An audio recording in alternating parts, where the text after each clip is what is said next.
আসসালামু আলাইকুম everybody, welcome to our channel T with Mushfiq. আজকে আমরা এসেছি লক্ষ্মীপুরের খোয়াসাগর দিঘিতে।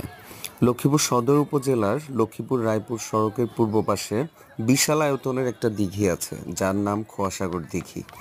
খোয়া মানে কুয়াশা, অর্থাৎ দিঘিটি আয়তন এতই দীর্ঘ যে এর এক প্রান্ত থেকে অন্য প্রান্তে তাকালে কুয়াশাময় মনে হয় বলে এর নামকরণ হয় খোয়াসাগর।